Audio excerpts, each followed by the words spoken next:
আম্মা জান আয়েশা সিদ্দিকা রাদিয়াল্লাহু তাআলা আনহা একদিন আল্লাহর পয়গম্বরকে জিজ্ঞাসা করলেন, ইয়া রাসূলুল্লাহ, ইয়া হাবিবাল্লাহ, কিয়ামতের দিন লক্ষ লক্ষ নবীর পয়গম্বররা থাকবেন, আদম থেকে শুরু করে শেষ নবী পর্যন্ত সব নবী রাসূলগণ উপস্থিত থাকবেন, তার মধ্যে থেকে কোটি কোটি উম্মতরাও থাকবে। ওগো আল্লাহর হাবিব, আমার জানতে মনে চায় কে আদম নবীর উম্মত, কে মুসা নবীর উম্মত, কে ঈসা নবীর উম্মত, কে নূহ নবীর উম্মত। এই উম্মতগুলোকে আপনার উম্মত, এটা আপনারা যাচাই বাছাই করে মনোনীত করবেন কিভাবে? আল্লাহর পয়গম্বর জবাব দিয়ে বলল, আয়েশা, এটা তো সামান্য একটা সহজ ব্যাপার।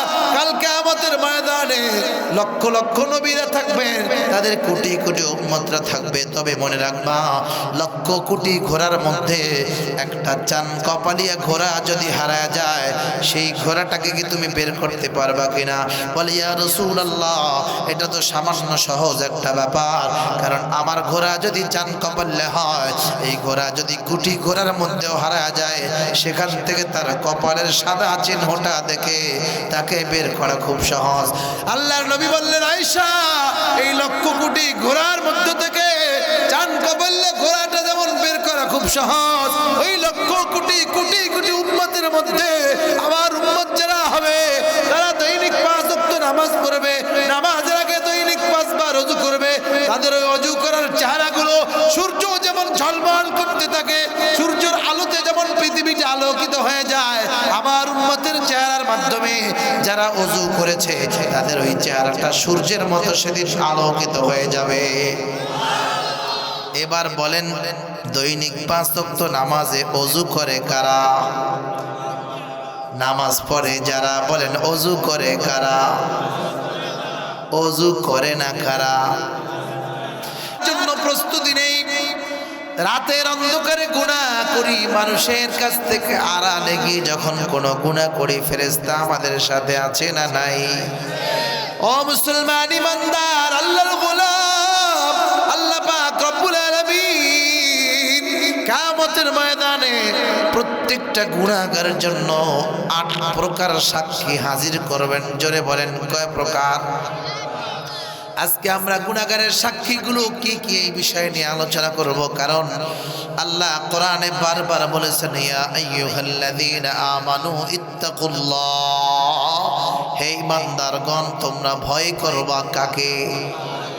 আরো জোরে বলেন, আল্লাহকে যদি ভয় করার মতো করতে পারে রে মুমিন, যদি আল্লাহকে ভয় করার মতো করতে পারো, তবে তোমার ভিতরে যখন তাকওয়া পরহেজগারি চলে আসবে, তখন তুমি কোনো গোপনে গুনাহ করতে পারবা না। যেখানেই যাইবা সেখানে দেখবা কেউ না কেউ তোমাকে দেখে, ঠিক কিনা? আল্লাহ তাআলা বলেন, ওয়া হুয়া মাআকুম আইনামা কুনতুম, বান্দা, তুমি যখন যেখানে যে অবস্থায় থাকো, তোমাকে কেউ না দেখলে দেখেন কে? কেউ না শুনলে শুনেন কে? কেউ না জানলে জানেন কে? ওই আল্লাহর ভয়ের নাম হলো তাকওয়া। আল্লাহ তাআলার ভয়ের নাম হলো তাকওয়া। আর যার ভিতরে তাকওয়া হাসিল হয় তাকে বলা হয় মুত্তাকি। কোরআনের মধ্যে আল্লাহ তাআলা বলেন, মুত্তাকিরা শুনে রাখো, আমি তোমাদের জন্য জান্নাতকে সুসজ্জিত করে রেখেছি। সুবহানাল্লাহ। আল্লাহ তাআলা মুত্তাকিদের জন্য জান্নাত রাখছেন। তো ভাই, মুত্তাকি শব্দের অর্থ হলো পরহেজগারি। মুত্তাকি শব্দের অর্থ হলো তাকওয়া অর্জন করা। আর তাকওয়া হাহুনা বলে, তাকওয়া কি জিনিস? তাকওয়া হলো না দেখা জিনিসকে অন্তরের মধ্যে দেখার থেকেও বেশি ভয় করা, এটাকে বলে তাকওয়া।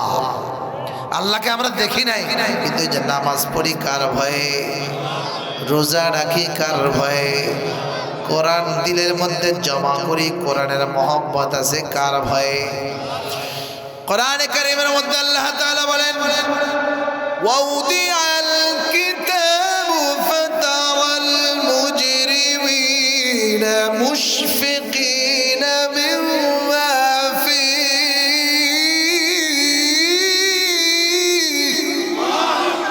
ওয়া ইয়াকুলুনা ইয়া ওয়াইলাতানা মা লিহা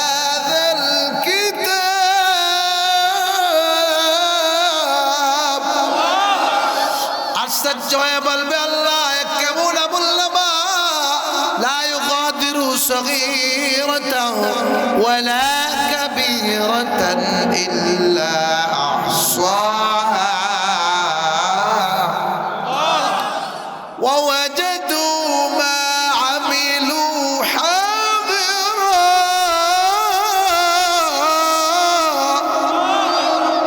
এ কেমন আশ্চর্য আমলনামা যার ভিতরে ছোট্ট থেকে ছোট্ট কোনো গুনাহ বাদ পড়ে নাই, ছোট থেকে ছোট কোনো নেক আমল বাদ পড়ে নাই। এ কেমন আশ্চর্য কিতাব, কেমন আশ্চর্য আমলনামা যার মধ্য থেকে কোনো গোপন থেকে গোপনে যত আমল করেছি একটা নেক আমল বাদ পড়ে নাই, একটা গুনাহ বাদ পড়ে নাই। কথা বলেন ঠিক কিনা? নবী আলাইহিস সালাতু ওয়াস সালাম সাহাবায়ে কেরামদেরকে জিজ্ঞেস করলেন, ও আমার সাহাবারা, আতাদরুনা মা আখবারাহা, তোমরা কি জানো কিয়ামতের দিন কোন কোন বিষয় তোমাদের সামনে প্রকাশ করা হবে, কোন কোন বিষয়ে তোমাদের সামনে আল্লাহর সামনে পরিষ্কার করে ওপেন করে দেওয়া হবে? সাহাবায়ে কেরামরা বললেন, ইয়া রাসূলুল্লাহ, আমরা বিষয়টা তো জানি না। আল্লাহর পয়গম্বর বললেন, ফাইন্না আখবারাহা আন তাশহাদা আলা কুল্লি আবদিন ওয়া আমাতিন বিমা আমিলা আলা যহরিহা কাযা ওয়া কাযা। ও নবীর উম্মতের দল, কিয়ামতের ময়দানে কঠিন মুসিবতের সময় বান্দা যখন যার যার আমল নেমা নিয়ে কিয়ামতের ময়দানে হাজির হয়ে যাবে, এক শ্রেণীর মানুষ তারা নিজেদের গুনাহগুলোকে আড়াল করার জন্য, নিজেদের গুনাহগুলোকে ঢেকে রাখার জন্য কিয়ামতের দিন কঠিন মুসিবতের সময় তারা নিচের দিকে তাকায়া হামাগুড়ি দিয়ে হাঁটতে থাকবে আর বলতে থাকবে, আল্লাহ, আজকে আমাদেরকে যদি নিশ্চিহ্ন করে দেওয়া হতো, আমাদের গুনাহগুলো যখন সমাজের সামনে লক্ষ লক্ষ কোটি কোটি মানুষের সামনে যখন প্রকাশ করে দেওয়া হবে, এর চাইতে লজ্জা আর এর চাইতে হতভাগা আর কিছু হতে পারে না। আল্লাহ কিয়ামতের দিন কঠিন মুসিবতের সময় যতগুলো গুনাহগারের সাক্ষী উপস্থাপন করবে, তার মধ্যে এক নাম্বার সাক্ষী হলো জমিন। এক নাম্বার সাক্ষী কি? আওয়াজ করে বলেন। কোরআনে কারীমের 30 নাম্বার পারা সূরাতুল জিলজালের মধ্যে আল্লাহ তাআলা বলেন, ইয়াউমা ইযিন তুহাদ্দিসু আখবারাহা, সেদিন জমিন, তোমরা যেই জমিনের মধ্যে আল্লাহর কুদরতি কদমে সিজদা দিয়ে আমি রবের গোলামি দাসত্ব করেছো, আমার হুকুমকে পুরা করেছো, বান্দা তুমি যে সিজদা দিয়ে অবনত হয়ে আমি আল্লাহর হুকুম নামাজ আদায় করেছ, এই নামাজি ব্যক্তিদের সাক্ষ্য হিসাবেও জমিন বলবে, আল্লাহ, তোমার বান্দার নামাজের সাক্ষী আমি জমিন নিজে আছি। আল্লাহ, এই বান্দা আমার মধ্যে, আমার এই জমিনের মধ্যে নিজের মাথাটাকে লুটায় দিয়ে তোমার কুদরতি কদমে সিজদা অবনত হয়ে বান্দা তোমাকে তোমার তাসবিহ আদায় করেছে। আল্লাহ, আমি জমিন সাক্ষী আছি, তুমি এই বান্দাকে মাফ করে দাও। সুবহানাল্লাহ। বলে ভাই, শুধু কি নামাজের সাক্ষী দিবে? শুধু নামাজের সাক্ষী দিবে বিষয়টা এমন নয়। এই বান্দা জমিনের মধ্যে বসে যত ভালো কাজ করেছে, যত মন্দ কাজ করেছে, সমস্ত ভালো কাজ এবং মন্দ কাজের এক নাম্বার সাক্ষী হলো জমিন, ঠিক কিনা? তবে মনে রাখবেন, জমিনের কিন্তু দুইটা অংশ, একটা হলো জমিনের পিঠ আর একটা হলো জমিনের পেট। আমরা বর্তমানে যেখানে অবস্থান করছি, আমরা আছি জমিনের পিঠে। আমরা আছি কোথায়? আওয়াজ করে বলেন। আমরা যারা জীবিত আছি, আমরা আছি জমিনের পিঠের উপর, আর আমাদের মধ্য থেকে যারা বিদায় হয়ে গেছে তারা আছে কোথায়? জমিনে। জমিন দৈনিক 5 বার সম্পাদন করে মুসলমানদেরকে ডাক দেয়া বলতে থাকে, আনা বাইতুত তুরাব।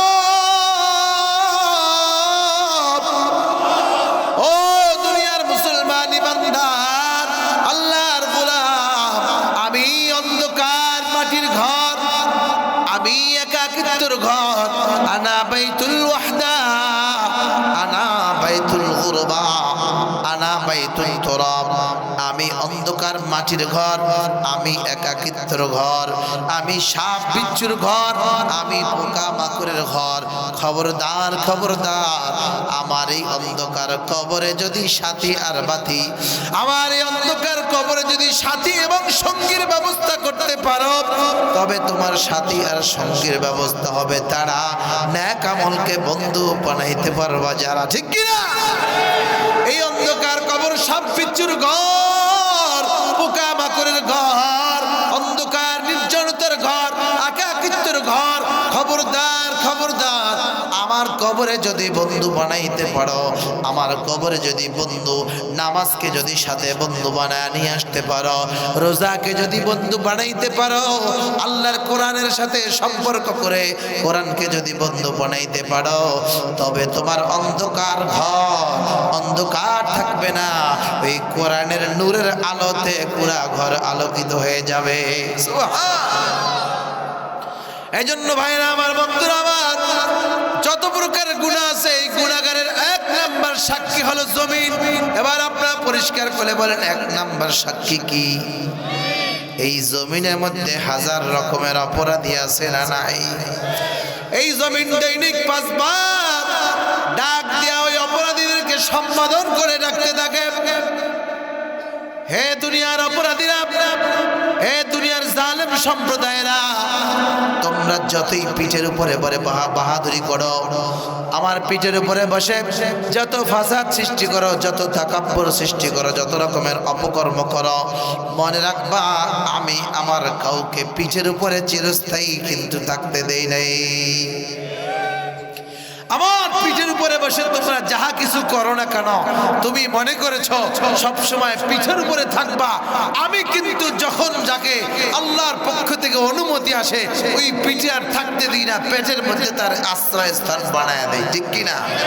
তো খবরদার, আমার এই পিঠের উপরে থাকলে, ওই পিঠের উপরে থাকা অবস্থায় যদি তোমার আমলগুলো সুন্দর হয়ে যায়, তোমার চলা, তোমার বলা, তোমার কথাবার্তা, তোমার চালচলন যদি সুন্দর হয়, তবে পেটে আসলে আমি তোমার জন্য নিরাপদ স্থান, ঠিক কিনা?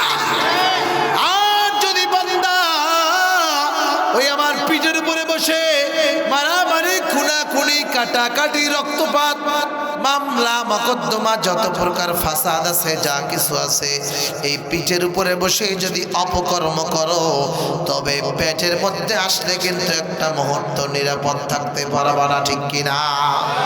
ভাইরা আমার, বন্ধুরা আমার, আজকে আমাদের সমাজের মধ্যে যত দ্বন্দ্ব, যত মারামারি, খুনাখানি, কাটাকাটি, সবগুলো কিন্তু জমিন নিয়ে কথা কয় না। ভাইয়ে ভাইয়ে দ্বন্দ্ব কি নিয়া, ভাই ভাই বাপ বেটায় দ্বন্দ্ব কি নিয়া, এরকম ভাবে যত মানুষের সাথে জমিনের ওয়ারিসের সম্পর্ক আছে, ভাই বোনের সাথে দ্বন্দ্ব, এক নাম্বার খোঁজ করলে দেখবেন অন্য কোনো বিষয় নয়, স্বার্থ হলো জমিন, ঠিক কিনা? এ জমিনের মুসলমান ইমানদার আল্লাহর গোলাম যারা পিঠের উপরে আছো, তাদেরকে জমিন সম্বোধন করে বলতেছেন, খবরদার খবরদার, তোমরা যারা আমার পিঠে বসবাস করো, আমার পেটের মধ্যে কিন্তু তোমাদের আসতে হবে, এর মধ্যে কোনো সন্দেহ নাই। তবে পেটের মধ্যে আসলে নিরাপত্তা পাবে তারা ওই পিঠের উপরে ভালো আমল করে যারা, ঠিক কিনা? গুনাহগারের এক নাম্বার সাক্ষী কি? জোরে বলেন, আওয়াজ করে বলেন। এই মাটির উপরে কিছু মানুষ আছে, মাটি নিয়ে দ্বন্দ্ব করে আছে না নাই? আরে দুনিয়ার কোটি কোটি টাকার মালিক, অর্থ সম্পদের মালিক, শিল্পপতি, বড় বড় ব্যাংক ব্যালেন্স, টাকা পয়সার কোনো অভাব নাই, কিন্তু ডাক্তার তাকে বলে দিছে, খবরদার আপনি খাইবেন কোরমা, পোলাও, রোস্ট, গরুর গোশত, খাসির গোশত, যত উন্নত মানের খাবার আছে এই খাবার আপনার জন্য না, আপনি সামান্য একটু সুজি পাকায় খাইবেন। কথা বলে না, তাও লবণ ছাড়া। লবণ যদি পরিমাণ বেশি হয়ে যায় তাহলে কিন্তু ক্ষতির আশঙ্কা আছে, মিষ্টি তো হইতেই পারবে না, ঠিক কিনা? তাহলে বোঝা গেল টাকা পয়সা, অর্থ সম্পদ কোনো মানুষকে শান্তি দিতে পারে। আরো জনে বলেন, শান্তি আসে কার পক্ষ থেকে? আল্লাহ তাআলা বলেন ওয়ামা মিন দাব্বাতিন ফিল আরদি ইল্লা আলাল্লাহ ওয়ামা মিন দাব্বাতিন ফিল আরদি ইল্লা আলাল্লাহি রিজকুহা পৃথিবীর মধ্যে এমন কোনো প্রাণী নাই, এমন কোনো মাখলুক নাই যার রিজিকের জিম্মাদার আমি আল্লাহ নয়। সব মানে সব কিছু প্রাণীর রিজিকের জিম্মাদার কে? খবরদার তোমরা মারামারি খুনাখুনি কাটাকাটি যা কিছু এই জমিন নিয়ে করো, খবরদার তোমাদের গুনাহগারের এক নাম্বার সাক্ষী হবে জমিন। আজকে যারা জমিনের মধ্যে অপকর্ম করো, মামলা মকদ্দমা করো, মিথ্যা মামলা দিয়ে আরেকজনকে হয়রানি করো, এই জমিনের মধ্যে যত রক্তপাত করো, খুনাখুনি করো, মাটামাটি মারামারি কাটাকাটি করো, তোমার গুনাহগারের এক নাম্বার সাক্ষী হবে জমিন। ইয়াউমা লা ইয়াজিদুনা ওয়ালিয়্যান ওয়ালা নাসীরা।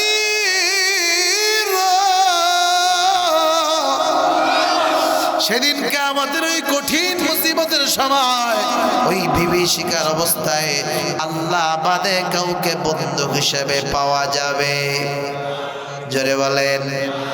আজকে যারা জমিনে মামলা মকদ্দমা করো, গঞ্জাম করো, ঝামেলা করো, খবরদার খবরদার এই জমিনের উপরে যত গঞ্জাম করবা ভিতরে গেলে কিন্তু কোনো নিরাপত্তার ব্যবস্থা নাই, ঠিক কিনা ভাইরা আমার, বন্ধুরা আমার? অপরাধীদের দ্বিতীয় নাম্বার সাক্ষী হলো আমাদের। আমরা এই দুনিয়াতে যত মানুষ আছি, নারী হোক পুরুষ হোক, শিক্ষিত হোক অশিক্ষিত হোক, জন্মগতভাবে সৃষ্টি লগ্ন থেকে প্রত্যেকটা মানুষের কাঁধে দুইজন ফেরেশতা আছে না নাই? আরো জোরে বলেন।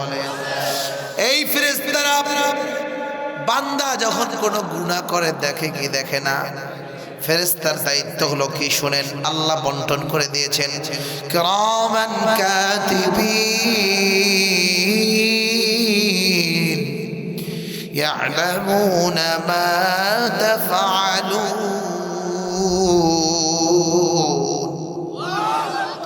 আল্লাহ তাআলা দুইজন ফেরেশতা দিয়েছেন কাঁধে, একজন ডাইন কাঁধে একজন বাম কাঁধে, দুইজন দুই ফেরেশতা দুই কাঁধে। ফেরেশতারা ডাক দিয়া বলেন, বান্দা আমাদের কাজ হলো তোমাদের ভালো আমল, মন্দ আমল, নেক আমল, বদ আমল আমরা শুধু দেখবো, দেখে পরে দেখার পরে ক্ষান্ত হব না, সাথে সাথে তোমার আমল নামার মধ্যে লিখবো, ঠিক কিনা?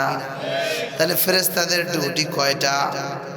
একটা হলো দেখা, দেখার সাথে সাথে আমল নামায়। জোরে বলেন।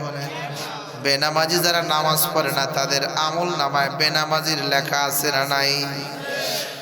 রোজা যারা রাখে না, কোন বান্দা রোজা রাখছে, কে রাখে না, কে নামাজ পড়ছে, কে পড়ে না, কে ফায়জা কাজ করছে, চুরি করছে, ডাকাতি করছে, জিনা করছে, ব্যভিচার করছে, ভোট ডাকাতি করছে, দিনের ভোট রাতে করছে, এমনকি একজনের ভোট আর একজনে জোর করে আর একজনের নামে জাল ভোট দিছে, জাল দলিল করছে, মামলা মকদ্দমা দিয়া আর একজনের অন্যের জমি দখল করছে, এমন লোক আমাদের সমাজে আছে না নাই? ও মুসলমান ইমানদার, নিজেকে খুব বুদ্ধিমান মনে করো আর মনে করো আমি যত অপরাধ করি মনে হয় কেউ দেখে না। যেখানে কেউ দেখে না সেখানে দেখেন কে? ও মুসলমান, আওয়াজ করে বলো, যা কেউ শুনে না তা শুনেন কে? যা কেউ জানে না তা জানেন কে? আল্লাহ বলেন, বান্দা তোমার অপরাধীর দুই নাম্বার সাক্ষী হলো ফেরেশতা। তুমি ভালো করছো না মন্দ করছো তোমার কাছে জিজ্ঞাসা করা হবে না, কারণ সব মানুষকে সাক্ষী তালাশ করার আগে আল্লাহ বলেন, আল-ইয়াওমা নাখতিমু আলা আফওয়াহিহিম। কিয়ামতের ময়দানে সব মানুষকে একত্রিত সমবেত হর করার পরে আল্লাহ বলেন, আমি সব মানুষের জবানের ভাষাকে বন্ধ করে দিব। কেউ তার জবান দিয়ে কথা বলতে পারবে না। জবান থাকবে ঠিক, কিন্তু কথা বলার শক্তি বন্ধ করে দিবেন কে? আল্লাহ বলেন, আল-ইয়াওমা নাখতিমু আলা আফওয়াহিহিম, আমি প্রত্যেকের জবানের ভাষাকে বন্ধ করে দিব।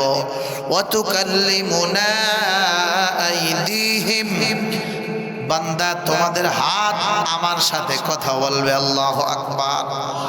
ওয়া তাশহাদু আরজুলুহুম বিমা কানু ইয়াকসিবুন।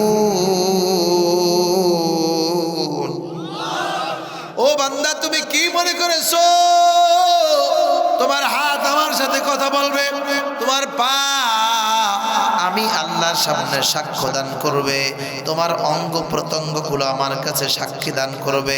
এই জন্য যখন তোমার মুখের ভাষা বন্ধ, তখন তোমার হাতের জবান খোলা, পায়ের জবান খোলা, অঙ্গ প্রত্যঙ্গের সব কিছুর জবান যখন খোলা থাকবে। আর যদি আল্লাহ পাক জিজ্ঞেস করে, বান্দা বলো তোমার মাধ্যমে এই বান্দা কোন কোন অপরাধগুলো করেছে, আল্লাহর সামনে অপরাধ গোপন করার কোনো সুযোগ, জোরে বলেন।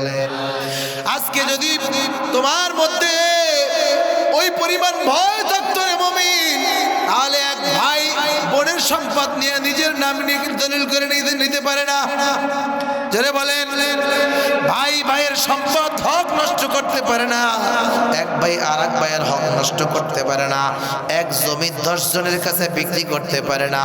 আমাদের সমাজে এমনও মানুষ আছে নামাজ ঠিক মতো পড়ে, ঘুমটা দিয়ে চলে, কিন্তু এখনো এক জমি 5 জনের কাছে বিক্রি করছে, আছে না নাই? নিজের খুব বুদ্ধিমান মনে করছে না, যে আমি যাহা কিছু করি আমার অপরাধ সম্পর্কে মনে হয় কেউ জানে না। সব অপরাধ সম্পর্কে যিনি জানেন তিনি কে? এক নাম্বার সাক্ষী হলো জমিন। আমি জমিনের মধ্যে বসে যত অপকর্ম করেছি, যত ভালো কাজ করেছি, যত মন্দ কাজ করেছি, এক নাম্বার সাক্ষী হলো জমিন। এই জমিন সব কিছু আল্লাহর সামনে। ভাইরা আমার, বন্ধুরা আমার, এখন থেকে 50 বছর আগে তথ্য প্রযুক্তি এত উন্নত ছিল না। আর এই 50 বছর পরে আইসা কেউ যদি আমেরিকার থেকে এখন কোনো বিষয় লাইভ করে, এখান থেকে মোবাইলের মাধ্যমে লাইভ ভিডিও করতেছে, সারা পৃথিবীর সব জায়গায় বসে দেখতেছে, ঠিক কিনা? 1 বছর 2 বছর 3 বছর 5 বছর তথ্য প্রযুক্তি উন্নত হওয়ার কারণে 5 বছর আগে কি কি ঘটনা হয়েছে, বিগত বছর স্বৈরাচারেরা দিনের ভোট রাতে করেছে, এখন যদি আপনি সার্চ দেন এই 5 বছর আগে রাতে ভোট ডাকাতি করছে, সেটাও মেমোরিতে আছে না নাই? আল্লাহ বলে, বান্দা আমি যেই মানুষ তৈরি করেছি তথ্য প্রযুক্তি আবিষ্কার করে, তাদের মেধা দিয়া, ব্রেন খাটায়, বুদ্ধি দিয়া, যুক্তি দিয়া, তারা যদি 5 বছর 10 বছরের আগের ভিডিও এগুলো টেনে টেনে পিছনের অপরাধগুলো দেখতে সক্ষম হয়, আমি আল্লাহ যে মানুষ তৈরি করেছি, কোন জায়গায় বসে চুরি করেছো, ডাকাতি করেছো, কার ক্ষেতের আইল সীমানা নিয়ে দ্বন্দ্ব করেছো, কার গাছের সুপারি নিয়ে বাজারে বিক্রি করছো, কার ক্ষেতের পাকা ধান নিয়ে দায়া নিজের গোলার মধ্যে উঠে জমা করছো, চুরি ডাকাতি খুন খারাপি ছিনতাই রাহাজানি যত প্রকার অপকর্ম আছে, এই সব অপকর্মগুলো আমি জমিনকে যখন হুকুম করব, ভিডিও ফুটেজ সহ আমার কাছে জমা দিয়ে দিবে। বলেন তো, এই ভিডিও ফুটেজ আল্লাহর কাছে আছে না নাই? কিয়ামতের দিন নেককার এবং বদকার মুমিনদের থেকে গুনাহগারদেরকে আলাদা করবে। আল্লাহ একটা ঘোষণা দিয়ে দিবে, আমতাজুল ইয়াউমা আইয়ুহাল মুজরিমুন, হে অপরাধীরা তোমরা মুমিনদের থেকে পৃথক হয়ে যাও, মুমিনদের থেকে তোমরা পৃথক হয়ে যাও। তখন অপরাধীরা তো তাদের অপরাধকে স্বীকার করতে চাইবে না, অপরাধীরা নিজের অপরাধকে স্বীকার করতে চাইবে না। জিজ্ঞেস করবে, তুমি কি নামাজ পড়েছো? বলে, হ্যাঁ আমি নামাজ পড়েছি। অথচ না, আল্লাহ বলেন কিয়ামতের দিন আমি আমার নামাজি বান্দাদের চেহারার মধ্যে এমন একটা কুদরতি সিল মেরে দেব, ওই সিল দেখে দেখে কিয়ামতের দিন ফেরেশতারা নামাজি কাতার থেকে বেনামাজিদেরকে বের করে দিবে, ঠিক কিনা? সেই সিল হলো ফি উজুহিহিম মিন আসারিস সুজুদ। বান্দা যেই চেহারাটাকে আল্লাহর সামনে সিজদায় অবনত হয়েছে, ওই চেহারার মধ্যে এমন সুন্দর একটা কুদরতি সিল মেরে দিবেন, কিয়ামতের দিন ওই কুদরতি সিলটা সূর্যের আলোর মতো ঝলমল করতে থাকবে। সুবহানাল্লাহ। যেই লোকটা সকালবেলা 8টা-9টায় ঘুম থেকে উঠছে, তার তো ওযু করার কোনো প্রয়োজন নাই, কারণ সে তো নামাজ পড়ে না। যখন বান্দা নামাজের প্রস্তুতি নেয়, তখন বান্দা নিজের হাত পাও অঙ্গ প্রত্যঙ্গগুলো এমনভাবে পবিত্রতার জন্য প্রস্তুতি নেয়, হাত পাও অঙ্গ প্রত্যঙ্গ ধোয়ার দ্বারা লাভ আছে না নাই? হাদিসের মধ্যে আসছে, বান্দা যখন নামাজের প্রিপারেশন নাও, তুমি যখন পবিত্রতা অর্জনের জন্য তোমার হাত পা গুলো ধৌত করো, ওযুর মধ্যে মধ্যে 4টা ফরজ। আর কোরআনে কারীমের মধ্যে আল্লাহ তাআলা বলেন, ইয়া আইয়ুহাল্লাযীনা আমানু ইযা কুমতুম ইলাস সালাত ফাগসিলু ওয়ুজুহাকুম ওয়া আইদিয়াকুম ইলাল মারাফিকি ওয়ামসাহু বিরুসিকুম ওয়া আরজুলাকুম ইলাল কাবাইন। ও বান্দা, তুমি যখন পবিত্রতা অর্জন করার জন্য ওযু করবা, ওযুর পানি যখন হাতের মধ্যে নিবা, তোমার এই হাতের কবজি যখন ধৌত করবা, এই হাতের মধ্যে, এই হাতের মাধ্যমে যত অপরাধ করেছো, অন্যায় করেছো, তুমি যখন পবিত্রতা অর্জন করার জন্য ওযুর পানি দিয়ে যখন ওযু করা শুরু করবা, ওযুর পানির ফোঁটার সাথে সাথে তোমার এই হাতের দ্বারা যত গুনাহ হয়ে গেছে সব গুনাহগুলো পানির সাথে সাথে ঝরে যাবে। সুবহানাল্লাহ। আল্লাহর পয়গম্বর হযরত আবু যর একজন সাহাবী, আল্লাহর পয়গম্বর আবু যরকে নিয়ে কোন এক জায়গায় ভ্রমণ করতেছিলেন। হঠাৎ করে একটা গাছের ছায়ার নিচে কিছু সময় বিশ্রাম করার জন্য বসলেন। আল্লাহর পয়গম্বর আবু যরকে ডাক দেয়া বললেন, আবু যর তাকাও আমার দিকে। হযরত আবু যর আল্লাহর পয়গম্বরের হাতের দিকে তাকাইলেন। আল্লাহর পয়গম্বর গাছের একটা শুকনা ডাল ধরে হালকা নাড়া দিলেন। নাড়া দেওয়ার সাথে সাথে গাছ থেকে টপ টপ করে গাছের পাতাগুলো ঝরে ঝরে পড়ে গেল। হযরত আবু যরকে পয়গম্বর জিজ্ঞাসা করলেন, আবু যর তুমি কি জানো এমনটি কেন করলাম? হযরত আবু যর বলল, ইয়া রাসূলুল্লাহ, ইয়া হাবিবাল্লাহ, বিষয়টা আমি বুঝতে পারি নাই। আল্লাহর পয়গম্বর আবু যরকে বললেন, আবু যর আমি যেমন গাছের ডালটা ধরে নাড়া দেওয়ার সাথে সাথে গাছ থেকে শুকনা পাতাগুলো যেমন জমিনের মধ্যে টপ টপ করে পড়ে গেল, তেমনি ভাবে আমার কোন উম্মত যখন নামাজে দাঁড়ানোর জন্য ওযু করে পবিত্রতা অর্জন করে, পানির ফোঁটার সাথে সাথে তার আমল নামার থেকে গুনাহগুলো গাছের পাতার মতো ঝরে যায়। সুবহানাল্লাহ। আল্লাহু আকবার বলেন। এবার বলেন, ওযু করে কারা? আর জলে বলেন, ওযু করে কারা? ওযু করে না কারা? এখানে যারা হয়তো আসছে অনেক দূর থেকে এশারে নামাজ পড়তে সুযোগ পান নাই, আপনাকে হাতে ধরে পায়ে ধরে বলবো, আগামীকালকে ফজরে যে বাঁচবেন এই গ্যারান্টি আসেনি? আওয়াজ করে বলেন। হাদিসের মধ্যে আসছে, মানুষকে দাফন করার সাথে সাথে সর্বপ্রথম যেই প্রশ্ন করা হয় সেটা হলো নামাজ সম্পর্কে। বলেন কোন সম্পর্কে?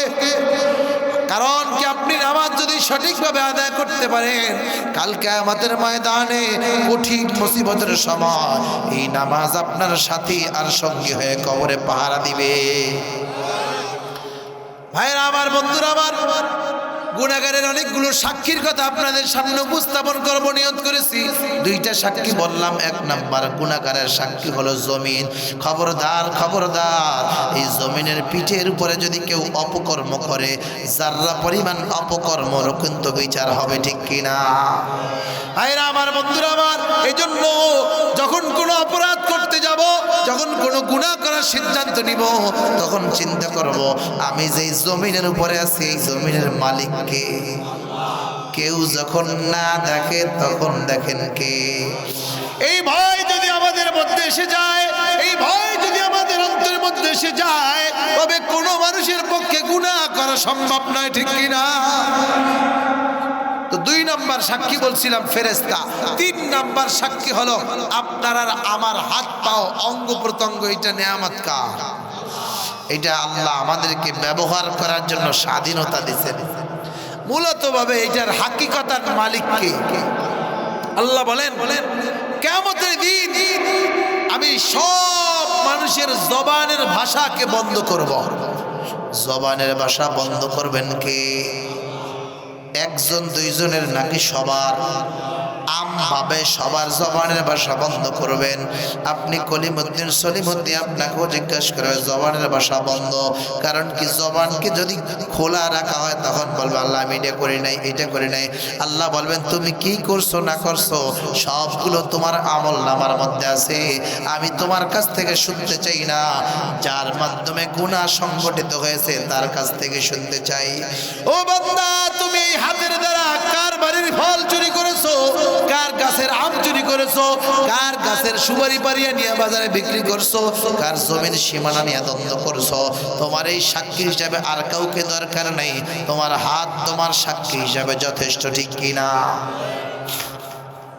তা হাত পাও যখন সাক্ষী দিবে তখন কি এই সাক্ষী আর বিপরীতের সাক্ষী হিসাবে কাউকে দাঁড় করানো যাবে? জোরে বলেন। তাহলে হাত পাও কিন্তু গুনাহগারের 3 নম্বর সাক্ষী। 4 নম্বর সাক্ষী হিসাবে আল্লাহ বলেন, ও বান্দা তোমার কান সাক্ষী, তোমার চোখ সাক্ষী, তোমার জবান সাক্ষী। কারণ জবানের মালিক কে? কানের মালিক কে? চোখের মালিক কে?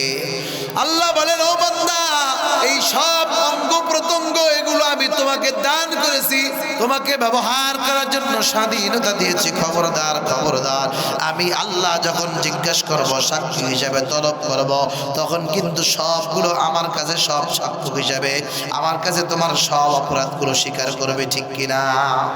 ভাইরা আমার, বন্ধুরা আমার, 4 নম্বর সাক্ষী আল্লাহ নিজে বলতেছেন, আওয়ালাম ইয়াকফি বিরাব্বিকা আন্নাহু আলা কুল্লি শাইইন শাহীদ। ও বান্দা, তুমি কি মনে করেছো তোমাদের ভালো মন্দ প্রকাশ্য অপ্রকাশ্য সব আমল দেখার জন্য আমি আল্লাহ কি যথেষ্ট নয়? বলেন অবশ্যই যথেষ্ট, অবশ্যই যথেষ্ট। ভাইয়েরা আমার, বন্ধুরা আমার, এজন্য বলতে চাইছিলাম এই যে সাক্ষ্যর কথা কিয়ামতের দিন আল্লাহ উপস্থাপন করবেন। আল্লাহ বলতেছেন শুধু তাই নয়, তোমাদের চামড়াও তোমাদের বিরুদ্ধে সাক্ষী দিবে। কি সাক্ষী দিবে? হুজুর চামড়া সাক্ষী দিবে কিভাবে? এইটা কি কথা বলতে পারে? বলে হ্যাঁ, আল্লাহ যদি কাউকে কথা বলার অনুমতি দেয়, মাটিও কথা বলবে, চামড়াও কথা বলবে, গাছ কথা বলবে, ঘাস কথা বলবে। আল্লাহ যদি কাউকে অনুমতি দেয় তো পানিও কথা বলতে পারে, ঠিক কিনা? وقالوا لجلودهم لما شهدتم علينا। কি বলো চামড়া, তোমরা কি আমাদের বিরুদ্ধে সাক্ষী দিবা? কেমনে সাক্ষী দিবা? তোমাদের কি জবান আছে যে তোমরা কথা বলতে পারো? তখন তারা বলবে, ক্বালু আনতাকানা আল্লাহুল্লাযী আনতাকা কুল্লা শাই। তোমরা কি মনে করেছো ওই আল্লাহ যাকে হুকুম করবেন, যদি আমি চামড়াকে হুকুম করে, চামড়া নয়, পানি নয়, মাটি নয়, আল্লাহ যাকে হুকুম করে, এইরকম যদি গাছের পাতা, এরকম যদি মাটিকে, এরকম পাথরের অংশকে যদি আল্লাহ কথা বলার জন্য হুকুম করে, সাথে সাথে তার জবান খুলে যাবে। সুবহানাল্লাহ। আল্লাহর পয়গম্বরকে কয়েকজন মক্কার বড় বড় কুরাইশ বংশের, মক্কার বড় বড় কাফের লিডাররা আল্লাহর নবীকে নবুয়তি দাবিদার, নবুয়তির দাবি, এই দাবি তারা মানতে পারে না। তারা বলেন মুহাম্মদ বড় জাদুকর, বলেন নাউজুবিল্লাহ। জাদুকর বলে পরীক্ষা করার জন্য একজন সবচেয়ে বড় সর্দার, তিনি তার হাতের মুঠের মধ্যে কিছু পাথরের কঙ্কর নিয়ে আল্লাহর নবীর কাছে এসে বলে, ইয়া রাসূলুল্লাহ, ওগো মুহাম্মদ, হে আল্লাহর নবী, তুমি যদি সত্য নবী দাবিদার হয়ে থাকো, তুমি যদি আল্লাহর পক্ষ থেকে সত্যিকার প্রেরিত রাসূল হয়ে থাকো, তখন তবে বলো দাও আমার হাতের মুঠের মধ্যে কি আছে? আল্লাহর পয়গম্বর বলে, আমি বলবো নাকি তোমার হাতের মুঠের মধ্যে যা আছে তাতে কথা বলবে? বলে হাতের মুঠের মধ্যে তো কঙ্কর আছে, এটা তো কথা বলতে জানে না। আল্লাহর পয়গম্বর হাতের দিকে ইশারা করে, হাত দ্বারা শুধুমাত্র ইশারা করেছে, ওই হাতের মুঠের মধ্যে যেই পাথরের কঙ্কর গুলো নিয়েছিল, ওই ইহুদির হাতের মুঠের মধ্যে যেই পাথরের কঙ্কর ছিল, ওই কঙ্কর গুলো ডাক দিয়ে তাদের জবান দিয়ে বলে উঠলো, আশহাদু আল্লা ইলাহা ইল্লাল্লাহু ওয়া আশহাদু আন্না মুহাম্মাদান আবদুহু ওয়া রাসূলুহু। আল্লাহু আকবার। এবার ওই কাফের মুশরিকরা তারা বলতেছিল, কত বড় জাদুকর, আমাদের হাতের মুঠের মধ্যেও জাদু করেছে, তার জাদু আমাদের পাথরের মধ্যেও জাদু চালাইতে পারে। আর একজন আসলো, তুমি যদি সত্যিকার নবী দাবিদার হয়ে থাকো, তবে বলো ওই আকাশের যেই চাঁদ আছে, চাঁদটাকে একটু দ্বিখণ্ডিত করে দেখাও। আল্লাহর পয়গম্বর এই জমিনের মধ্যে মধ্যে বসে শাহাদাত আঙ্গুলের দ্বারা শুধুমাত্র একটু এলকা করেছেন, ইশারা করেছেন। ওই সপ্তম আসমান আর জমিন, নিচে জমিনের মধ্যে বসে ইশারা করছে। ওই আসমানের চাঁদ কত কোটি কোটি মাইল দূরে, ইশারা করার সাথে সাথে এই আঙ্গুলের ইশারায় চাঁদ দ্বিখণ্ডিত হয়ে গেছে। সুবহানাল্লাহ। এরপরে অনেকের বিশ্বাস করতে কষ্ট হয়েছে। ভাইরা আমার, বন্ধুরা আমার, আমরা যতই কোরআন হাদিসের কথা বলি, এক শ্রেণীর মানুষ মনে করে এগুলো আমাদেরকে নামাজ পড়ার জন্য, মসজিদে নেওয়ার জন্য বানায় কোনায় বলে। আসলে বন্ধু না না, আমার যারা মৃত্যুবরণ করছে একবার যদি ফিরে আসতে পারতো তাহলে তাদের কাছ থেকে জানতে পারত যে কবরের অবস্থাটা কত ভয়াবহ, ঠিক কিনা? ভাইরা আমার, বন্ধুরা আমার, এই জন্য বলতেছিলাম ভালো এবং মন্দ যত আমল করি না কেন সব আমল নামার মধ্যে আছে না নাই?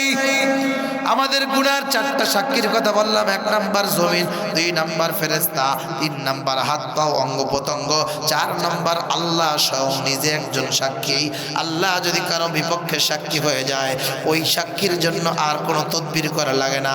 এজন্য ভাইরা আমার, বন্ধুরা আমার, আমরা যদি এই সাক্ষীগুলোকে আমার পক্ষের সাক্ষী বানাইতে পারি, কোরআনকে যদি নিজের পক্ষের সাক্ষী বানাইতে পারি, নামাজকে যদি বন্ধু বানাইতে পারি, রোজাকে যদি বন্ধু বানাইতে পারি, আল্লাহর কোরআন দিন মেনে যদি কোরআনকে বন্ধু বানাইতে পারি, তবে কবরে, হাসরে, মিজানে, পুলসিরাতে, আখিরাতের যতগুলো ঘাঁটি আছে ওই ঘাঁটিতে মুমিনের জন্য কোনো ভয় নেই, ঠিক কিনা?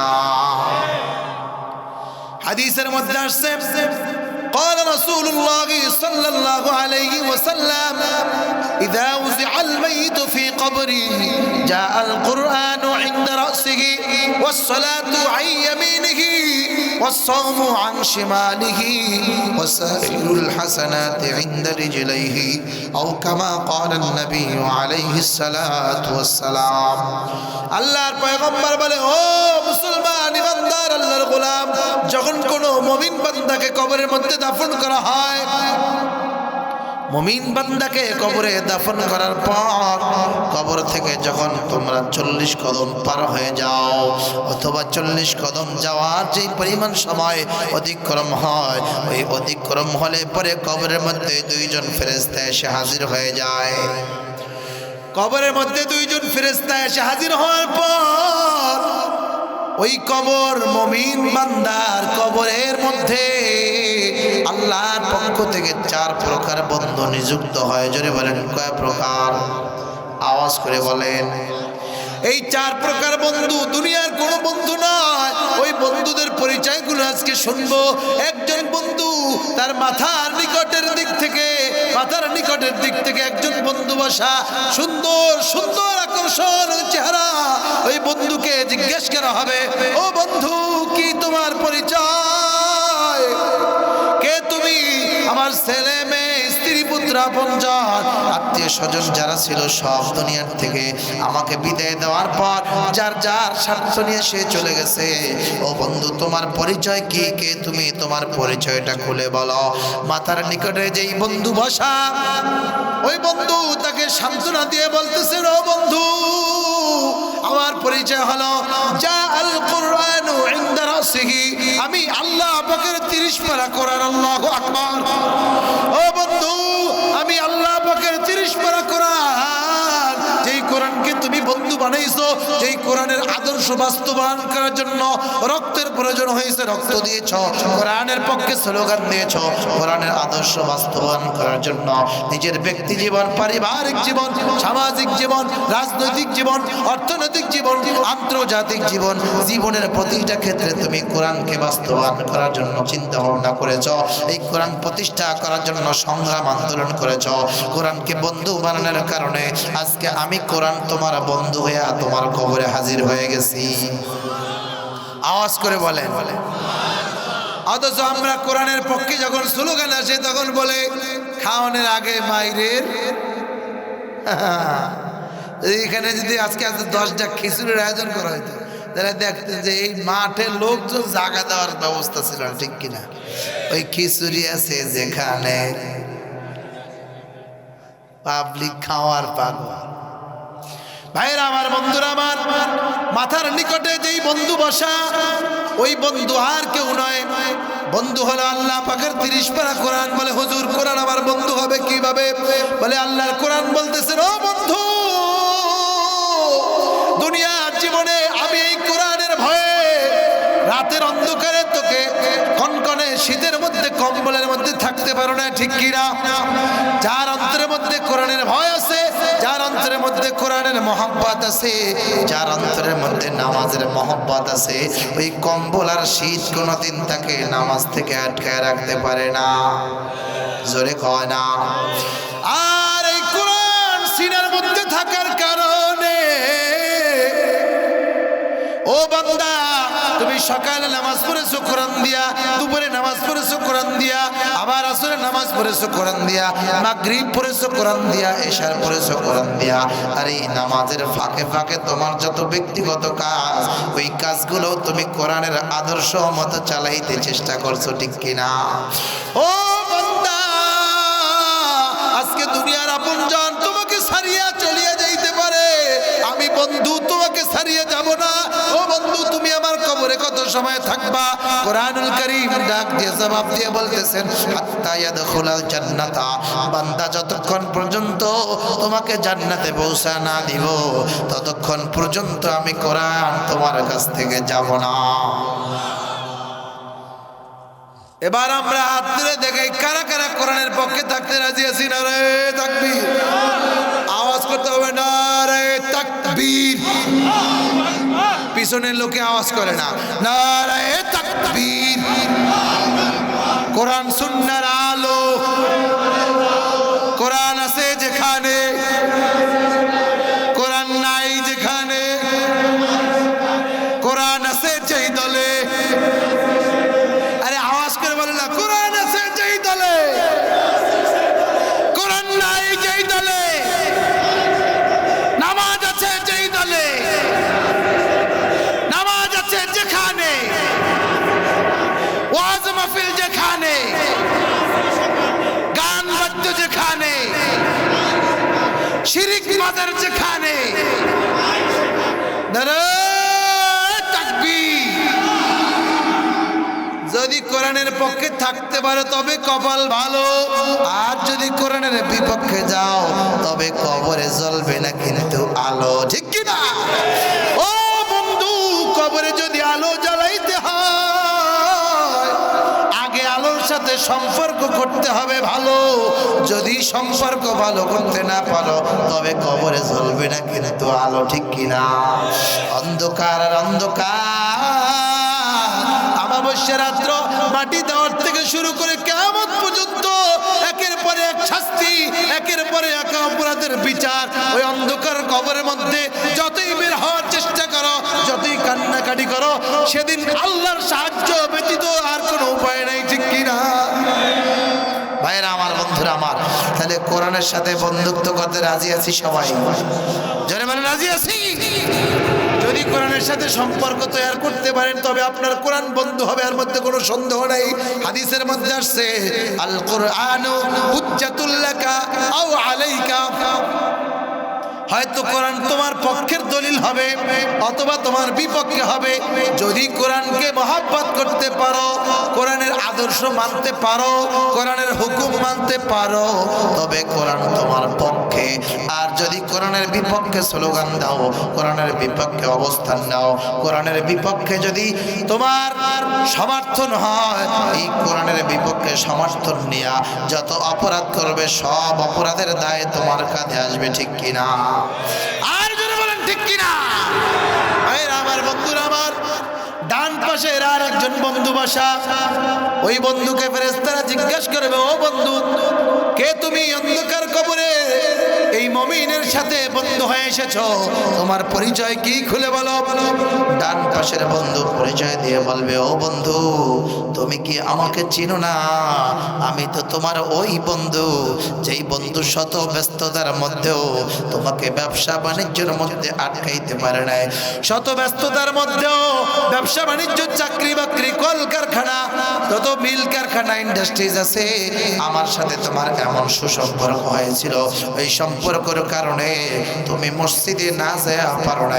ও বান্দা, তুমি হাল চাষ করেছো, আজান হয়ে গেছে, আজান শোনার সাথে সাথে তোমার দিলের মধ্যে নামাজের জন্য পেরেশান হয়ে গেছো, সাথে সাথে ওযু করে এই যায় নামাজ বিছায় দিয়া মাটির মধ্যে সেজদায় লুটায়া পড়েছো। আমি আর কোনো বন্ধু নয়, আমি তোমার 5 ওয়াক্ত নামাজ। আল্লাহু আকবার। ভাইরা আমার, বন্ধুরা আমার, ওই 5 ওয়াক্ত নামাজ তাকে ডাক দেয়া বলবে, ও বন্ধু, আজকে আমি তোমার কবরের সঙ্গী হয়ে আসছি। মান হাফাজ আলা সালাওয়াত কানাত লাহু নূরা ওয়া বুরহানা ওয়া নাজাতুহু ইয়াউমাল কিয়ামা। যে ব্যক্তি 5 ওয়াক্ত নামাজের হেফাজত করবে, আমি তার বন্ধু হয়ে কবরে হাজির হব। আল্লাহু আকবার। যে ব্যক্তি 5 ওয়াক্ত নামাজের জিম্মাদারি পুরা করবে, 5 ওয়াক্ত নামাজ সময় মতো আদায় করবে, আমি তার কবরে বন্ধু হব, হাসরে বন্ধু হব, মিজান পাল্লায় বন্ধু হব। এমনকি পুলসিরাত যেখানে পার করা হবে, ওই জায়গাতেও বন্ধু হইয়া বিজলির আকারে পার করার ব্যবস্থা করে দিব। সুবহান।